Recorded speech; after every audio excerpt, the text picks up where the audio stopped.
परम पिता परमात्मा का अवतार हुआ है तेरे आंगन में, इसलिए जाने दे भूतल का भार हरण करना है। राम और लक्ष्मण चले हैं वहां से सज्जनों विश्वामित्र के साथ, वहां पहुंचे हैं ताड़िका वन में। जब ताड़िका वन में पहुंचे तो सामने से ताड़िका आ रही थी। विश्वामित्र से लक्ष्मण ने कहा, महाराज ये पहाड़ जैसी स्त्री क्या है ये? क्या ये पहाड़ जैसा शरीर से वरदान में मिला था? बोले नहीं, वरदान में नहीं मिला। ये सुंद की पत्नी थी, सुकेत की पुत्री थी। एक बार सुंद ने अगस्त ऋषि का अपमान किया था तो अगस्त ऋषि ने उसको श्राप देकर के मार दिया था।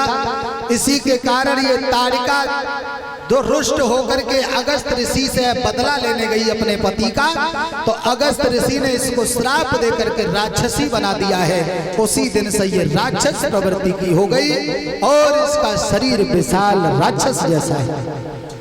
ये ताड़िका है राम, और इस ताड़िका का वध करो। तो भगवान श्री राम कहने लगे, प्रभु ये अबला है और अबला का वध करना पुरुष के हक में नहीं होता।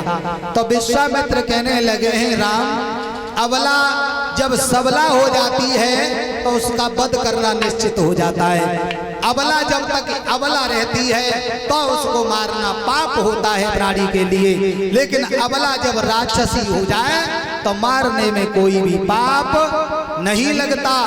इसलिए तुम इस ताड़िका का वध करो। भगवान श्री राम ने ताड़िका का वहीं पर वध किया है। जब ताड़िका जैसे ही जमीन पे गिरी तो उसके मुंह से राम का नाम निकल गया। भगवान ने उसे परम धाम दे दिया। जाओ ताड़िका मेरे आगे बढ़े भगवान श्री राम और शेष अवतारी लक्ष्मण गुरु विश्वामित्र के साथ में। जब आगे बढ़े हैं वहां पहुंचे विश्वामित्र के आश्रम पर।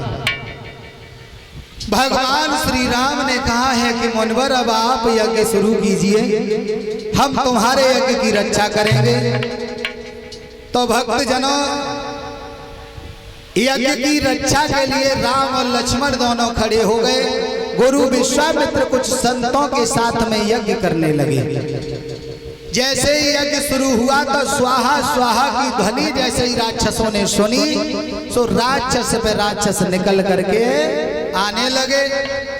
और जैसे ही राक्षस निकल करके आए, कौन राक्षस आए?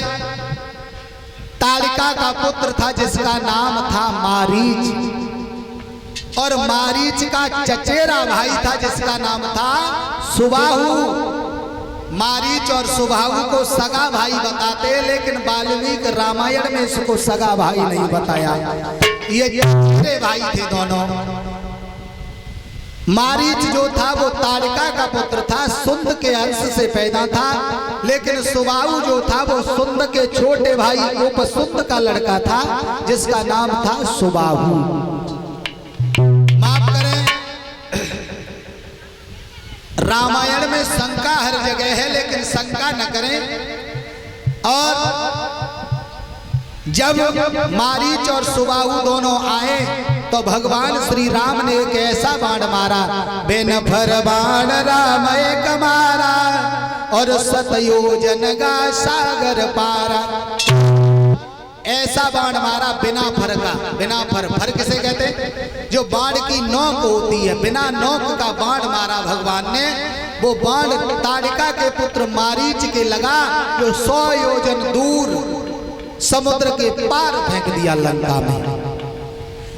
और जो सुबाहु रह गया उसका भगवान ने वध किया, सुबाहु को मारा।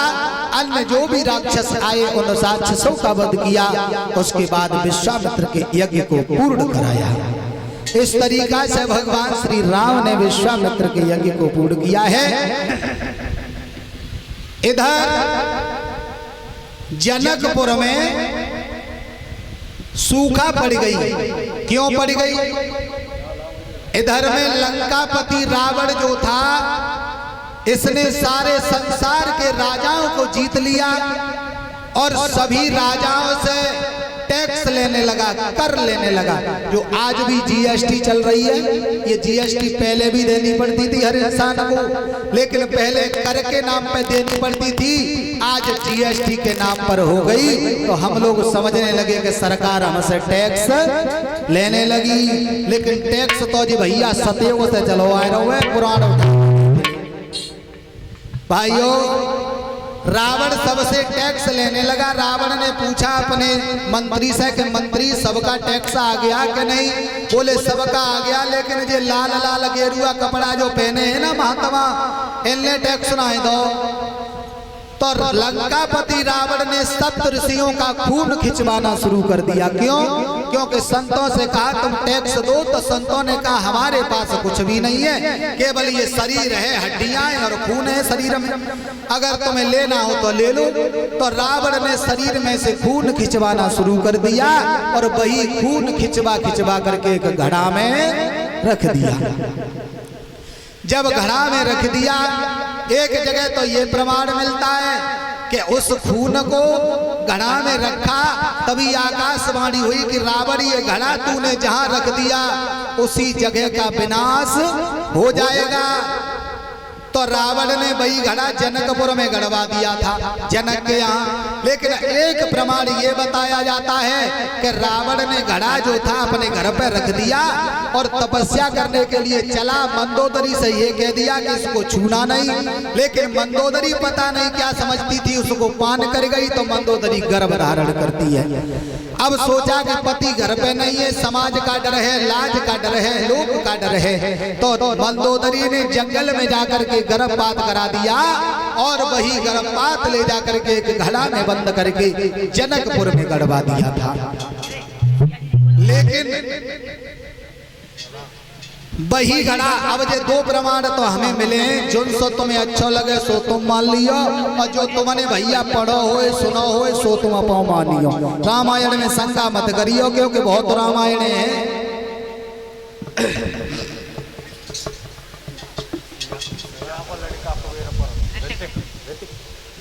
और ये ऋतिक यादव की तरफ से हमारे करीब 100 रुपए आए हैं, जो हमारी भतीजी ये रमेश भैया जी की सुपुत्री है, जो सिया, उसका ये पुत्र है ऋतिक यादव, जो कुबेरपुर से आए हैं। उनकी तरफ से हमारे करीब 100 रुपए आए हैं। भगवान इस बच्चे को दीर्घायु प्रदान करें। बोलिए गोविंद भगवान की। आओ हम उसी जगह देखें। जब ये घड़ा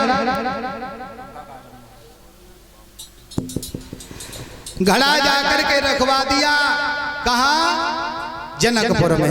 माफ करना, समय का अभाव है थोड़ा, मैं थोड़ा संक्षेप में चलूंगा, क्योंकि राम की कथा ऐसी है 9 दिन में पूरी हो पाएगी। वैसे तो राम कथा 9वें दिन में भी नहीं पूरी हो पाएगी। ये कथाएं जो है वो यथाएं हैं, ये तो चलती रहे तो भी इनको समापन नहीं कर पाओगे। कथा कभी खत्म नहीं होती है, कथा पर हमेशा विराम लगता है। और ये विशेष कुमार सनौब श्री मायाराम सिंह जी, उनके सुपुत्र हैं। हमारे गले में एक हार और हमारे सभी साथियों को 10-10 रुपए से सम्मानित कर रहे हैं। भगवान इस बच्चे को दीर्घायु प्रदान करे, समाज का सम्मान देता रहे। बोलिए गोविंद भगवान की। अब माफ करना, सब कुछ देखना है। देखो अब इधर ये भी चल रहा है, कथा भी कहनी है, समय भी देखना है, क्योंकि उधर फिर समय हो जाए।